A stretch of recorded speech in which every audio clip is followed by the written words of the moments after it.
If Kansas Jayhawks football wants to get back to a bowl game, wants to be in competition for the Big 12, what are the biggest areas they have to improve from where they were a season ago?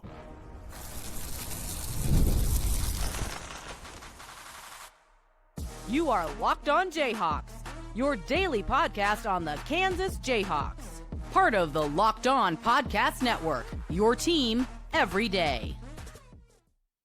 What's going on? I'm Derek Johnson at D Johnson Radio on Twitter. This is Locked On Jayhawks. Thanks for making it your first listen every day. Thank you to the everydayers catching each and every episode of the show. We are free and available wherever you find our podcasts, including on our YouTube page where you can like and subscribe to the show. And on today's edition of Locked On Jayhawks, we're talking areas that Kansas football has to improve in 2025 if they want to improve their win total at the end of the day, get back to bowl eligibility, and maybe even more than that. The over-under win total is 7.5. Can they go over on that number? Can they compete for a Big 12 title? Well, they got to do these things if they want to improve enough to get there.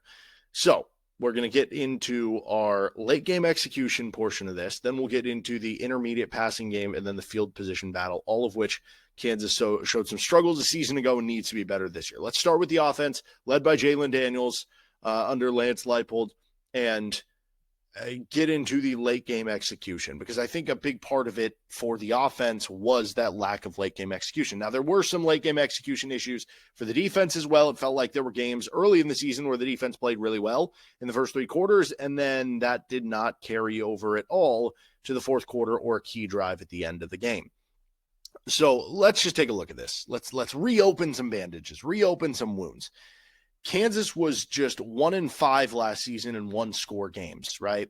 Easy, low-hanging fruit. If you just go 2-4, you're making a bowl game. If you go 3-3, you have a promised winning record, regardless of what happens in the bowl game. If you flip that record around to 5-1, like what BYU did, I don't know if BYU was exactly 5-1, but at one point they were undefeated in one-score games till they lost to Kansas, and then they lost to Arizona State too. But if you flip that around and go 5-1 in one-score games, you have a 9-win season again, and then maybe 10 if you win your bowl game. So you had a 17-13 lead entering the fourth quarter with Illinois. You were outscored 10-0 in the final 10 minutes.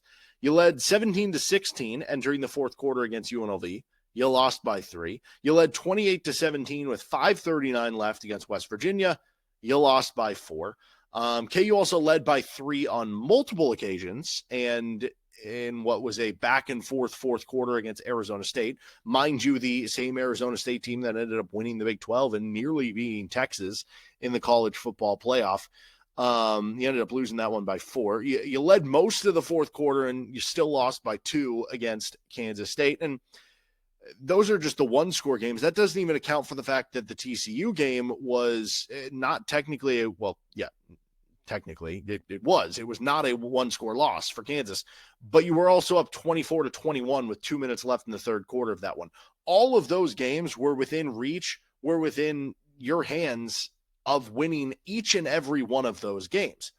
Now they did, to their credit, win a one-score game in the game against BYU, and certainly you needed some things to go right for that to happen. The pooch punt from Jalon Daniels perfectly careening off of the helmet of a BYU player, right? Needing a kind of goal line stand, so to speak, or a red zone stand for Kansas at the end of that game, right? And that took a little bit of luck and good play as well to win on the road against a really good team in a one-score game. So they did show they can do it, but they didn't show it over consistency over the long period of time. And again, if you just go 2-4 in those one-score games, or even if you want to include the TCU game and say you were 1-6 in those games, if you're just 2-5 in those games, you're going bowling. And there wouldn't be, I don't know, it's just those extra bowl practices and getting to go to a bowl game. And it would have been the first time in Kansas program history they'd made 3 straight bowl games. It would have been a big deal for even that to be the point. And so if we're looking at the reasons, the biggest reasons why these collapses, these fourth quarter collapses, these one-score losses happened,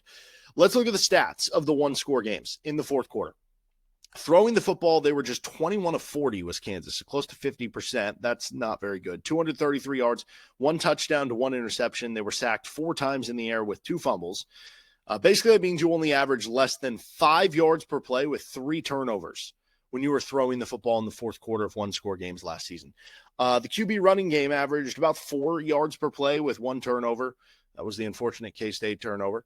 When you had your skill players run the ball, so this could be running backs, this could be like you had that reverse play to Luke Grimm against West Virginia, 32 runs, 180 yards, 3 touchdowns. He averaged 5.6 yards per play on the skill players running the ball. But overall, Kansas's offense in the fourth quarter of those 6 one-score games they played ran 90 plays. They had just 442 yards. That's just 4.9 yards per play. That is not going to get things done, especially the 4.8 yards per pass.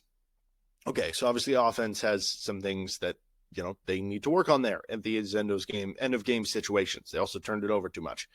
What about some of the defensive numbers in that fourth and final quarter? Well, opponents averaged 6.3 yards passing against them defensively, which actually is pretty good, but they did give up 4 touchdowns and got 0 interceptions. They really could have used like a game-sealing interception or in one of those games that they weren't able to get. So overall solid, but would have liked more turnovers there. This is where they really struggled against the QB run game in the fourth quarter. They gave up 6.6 yards per rush to quarterbacks in the fourth quarter of those 6 one-score games. The Brian Borland defenses were never great against scrambling and rushing quarterbacks, so like that was kind of a problem for them in general, but it got even worse in those fourth quarters. And I can't help but think part of that is not depth. Kansas hasn't been, especially in the front seven, Kansas hadn't been like the deepest front seven team. I think they're the deepest they've been in the Lance Leipold era in the front seven this year. So I do think that helps a little bit there. Plus new coordinator in DK McDonald. Maybe that helps too, right? The skill player runs, they gave up 4.3 yards per run. So that wasn't horrible there. But overall, KU's defense was giving up 5.7 yards per play in the fourth quarter of those one-score games. Okay. And you might be wondering, like, okay, where does that rate out? Obviously, you have the comparison of the offense, and the offense for KU was averaging 4.9 yards per play in those one-score games. So clearly, it was worse on the defensive end. But overall, the 5.7 yards per play you were allowing on the defensive end over the course of the season last year, Baylor, for instance, was 79th in the country, giving up 5.7 yards per play. And so that's not a good number. So the defense was not, but that's still like below average. It's not like disaster mode, but it still is below average to poor. The 4.9 yards per play, if you're looking at the defensive side, like that basically means that, let's see, Auburn last year was 22nd in the country defensively at holding teams to 4.9 yards per play. So basically you allowed defenses in the one-score games you played in the fourth quarter, defenses were typically a top 25 defense against you, and your defense was a bottom half, though not horrible defense, right? And so in one-score games, you end up being outscored 53-31 in the fourth quarter of games that Kansas collectively lost by 19 points that they were on the wrong sides of for the ones there, the 5 they were on the wrong sides of.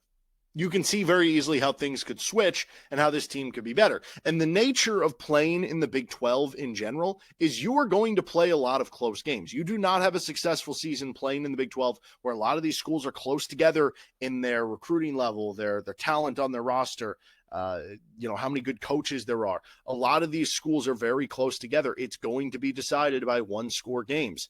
You have to be able to improve on this if you want a better record this season. And can they do it? There's no reason they can't. They were 2-2. Like if we look at the past years of the Lance Leipold era, they were 2-2 in one-score games in 2021, and that was with their worst roster. They were 2-2 in one-score games in 2022, though really that's 3-2 because the West Virginia game didn't finish a one-score game, but you won in overtime. So it's basically a one-score game. So basically 3-2 in one-score games that year. And then 3-3 in 2023. So it's not that they've been great in one-score games in Lance Leipold's time at Kansas. They've just been average. Most teams typically trend to around 500 in one-score games anyway. So that's just right around average for what they've been. But 500, going 500, being average in one-score games, that would have been a big improvement from where they were last season, right? 500 in one-score games would have put Kansas at 3-3 in one-score games, which would have put them at 7-5 last season, which we're talking about a much different season and talking about a much different offseason coming into it now for Kansas at this point in time. So I think they absolutely can do it, but they have to do it if they want to have a better season this year. All right, they also need to improve on the over-the-middle, intermediate range passing and field position. We'll get to those next. This is Locked on Jayhawks. Today's episode of Locked on Jayhawks is brought to you by FanDuel Sportsbook. We're talking KU football, college football today. And guess what? You can get early lines on KU football against Fresno State in week 0 of the college football season. That's right. You can also get Kansas early lines over under 7.5 or to win the Big 12. You can get KU basketball early to win the national title. And plus, summer sports are in full swing too, whether we're talking golf on the green, whether we're talking baseball into the lights, high-stakes soccer action. You're already following along on the action. Why not make it a little more thrilling? And if you're new to FanDuel, new customers can bet just $5 and get $150 in bonus bets if your first bet wins.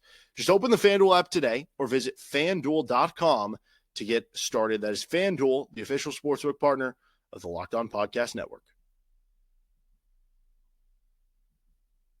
Thanks for joining us on today's episode of Locked On Jayhawks.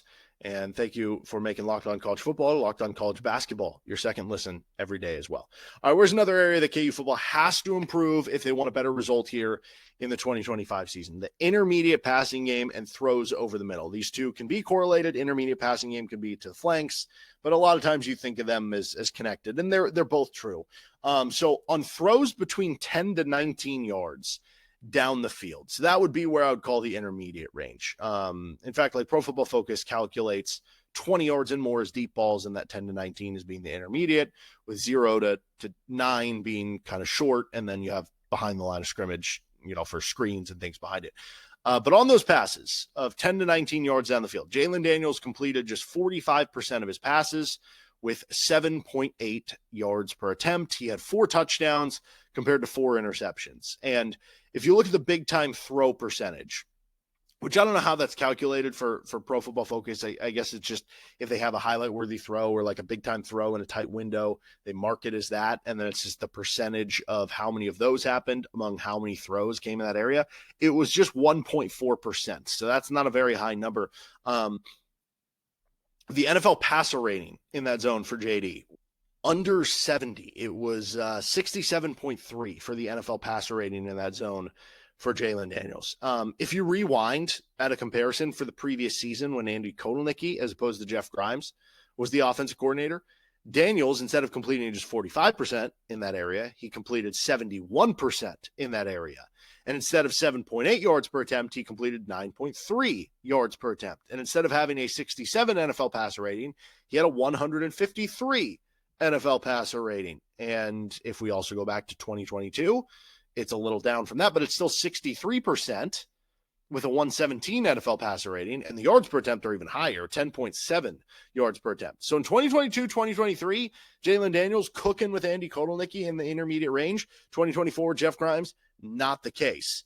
Also for reference, Jason Bean in 2023, he was at 55% in that zone, so a little lower on the completion rate, still higher than JD last year, but 11.2 yards per attempt. So that's a big number there, and a 103.5 NFL passer rating for him. So as you can see, like, huge difference. And I think the reasons are kind of, I don't know, there's 2 big ones to me. One, and this is maybe the biggest one, is the new offensive coordinator. I think number 2 that I'm going to get to here is probably in conjunction with number 1, but it's the new offensive coordinator. Jeff Grimes didn't attack that zone as well or as often as Andy Kotelnicki did. A lot of the routes and schemes were to set up plays to that area. And the one I always think of is the LJ Arnold throw from Jason Bean. I think it was on the 4th down in the game that upsets Oklahoma in Lawrence. And that's like the perfect encapsulation of, like, you get a guy wide open on an intermediate route. That was something they were so good at. Grimes more so wanted to do the screen game and the jet sweeps and the deep balls. Very different in what they were asking to do.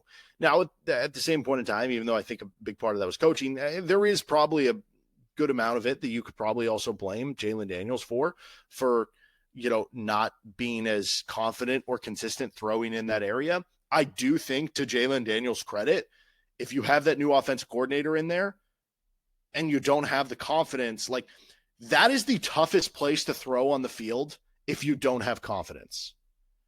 10 to 19 yards down the field in that intermediate range. Like, it's one, you throw a deep ball, it's lobbed up, your guy can make a jump ball catch. It can be a 50-50 ball. The short routes, they're a little safer. that is the scariest place to throw in terms of if you don't have confidence, you're going to be throwing it like, oh no, am I going to get intercepted? Oh no, is this guy going to pick it off? Oh no, like what am I doing? And then you also add to it that, you know, he missed spring ball and missed summer getting to throw at the receivers. Maybe you're a little bit rusty, right? And so having to throw in that area, which is typically needs the biggest velocity, has the tightest windows, needs the best timing, and also you need to trust your coach and have coaches that are scheming those plays up. You can understand why that would happen. The question now just becomes, can they be good at this? And I think you made the right step. I mean, by having Jim Zebrowski as offense coordinator, as opposed to Jeff Grimes, I think that only helps in this area, right? So I actually wanted to go back and look at the game that Jim Zebrowski called for Jason Bean in the Guaranteed Rate Bowl. And obviously Kansas eviscerated UNLV's defense, passing defense, I should say, in throwing the football. But how well did they do over that middle third of the field? Well, they went 8 of 10 over the middle third of the field for 200 yards with 2 touchdowns and 1 interception. So 20 yards per attempt. That's pretty good. Now, part of that is also taking into account, you know, the short middle routes. If we just look at like the intermediate and stuff, or the stuff, you know, beyond the line of scrimmage, there was like a long touchdown on a shorter route thrown over the middle, but there's still a lot of damage done there for Jason Bean. You're looking at, you know, 8 throws, 6 of 8 at that point, and you're looking at closer to like 140 yards. So it's still like really good in what they were able to do in that area. I think that's something that Jim Zebrowski is going to both bring in his play calling and the schemes that they're going to devise up. I think it's going to improve, plus having Matt Lubick back as well. I think that's going to improve KU's ability to throw over the middle. And I also think that the relationship between Zebrowski and Daniels, another season for Daniels, even though he missed spring ball, getting to be back for summer to throw to these receivers, I think all of that makes me think he should have more confidence and that Kansas should be better at this season. But, you know, once again, it is something that they have to do if they want to be better as an offense, which would therefore lead to more points, more success, and more wins on Saturdays in Lawrence. All right, the last one we need to get to is the field position battle. It's not a sexy one, but it is one that Kansas hasn't ranked super great over the years. We know special teams haven't been so kind to Kansas. So let's discuss that next and how they can get better. This is Locked on Jayhawks. Thanks for joining us on this episode of Locked on Jayhawks. Again, you can find the show anywhere you get your podcast, including on our YouTube page. We can like and subscribe. And don't forget to make Locked on College Football and or Locked on College Basketball your second listen every day.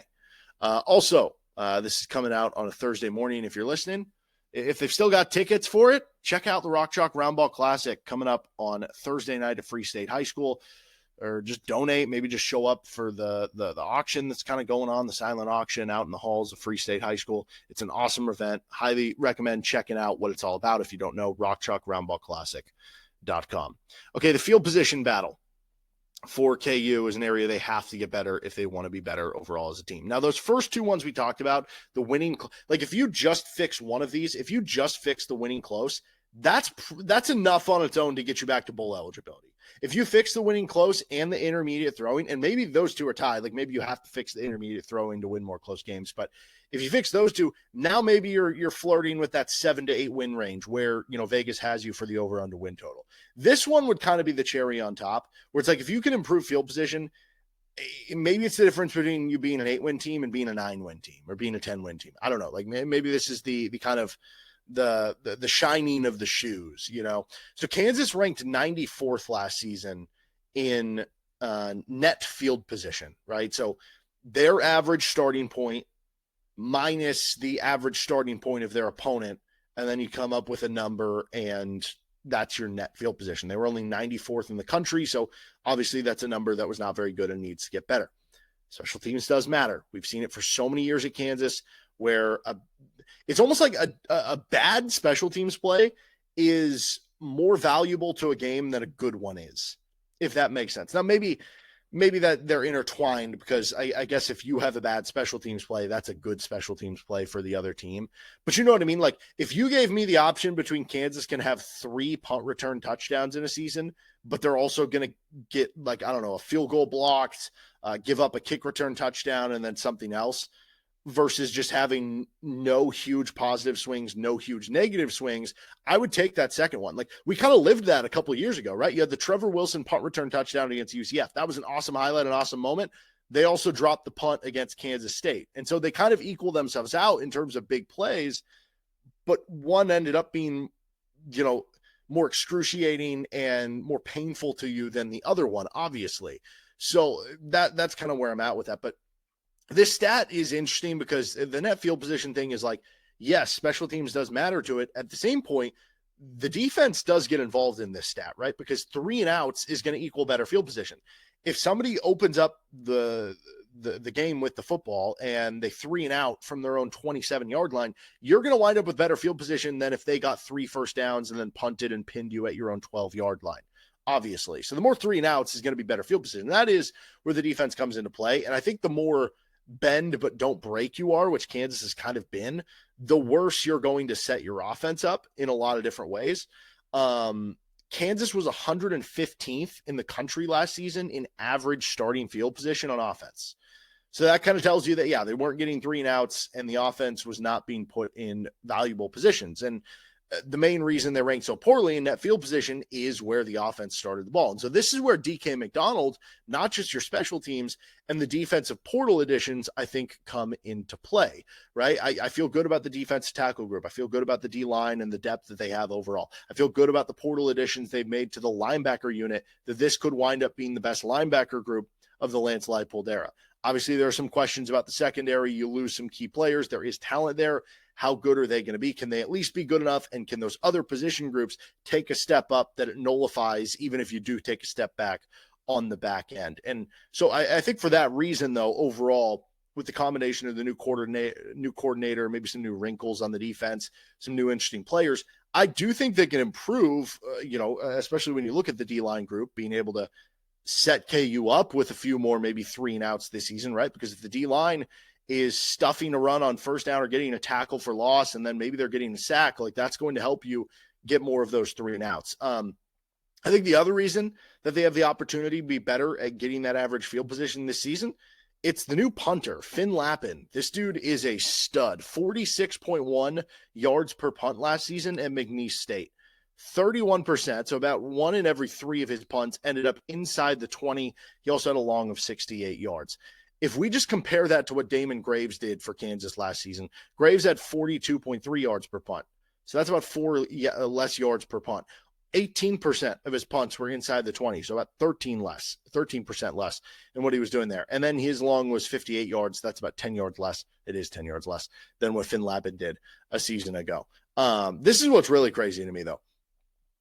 The Kansas career record for yards per punt, minimum 75 punts, it's owned by Bucky Scribner. He had 44.6 career yards per punt. If we look at the Kansas single season record for yards per punt, minimum 35 punts, it's also Bucky Scribner. That was in 1982. He averaged 45.8 yards per punt. Finn Lappin averaged 46.1 yards per punt at McNeese State last year. So if he just has a season in line with what he did last year at the FCS level, which this isn't the same adjustment of, a lineman going from blocking, FCS players to blocking FBS players. You're still punting the same exact football. There's no difference in terms of punting going from FCS to FBS, right? Unless like the pressure or the bigger stadiums is going to get to you. But like the football's the same, man. There's a chance he could end up having the best individual. Again, he just has to do what he did last year, and he would have the best statistic season in terms of yards per punt in Kansas football history. So you should be better a little bit on special teams just because of that. Now, not all situations are created equal. If you end up on a worse team at McNeese State, theoretically, where you do punt from your own 30-yard line or your own 40-yard line, as opposed to being on Kansas, where with Jalon Daniels and maybe a good offense, maybe they are getting a couple first downs, and then maybe you're punting more from the plus 45, from your own 45, as opposed to where you were your previous seasons.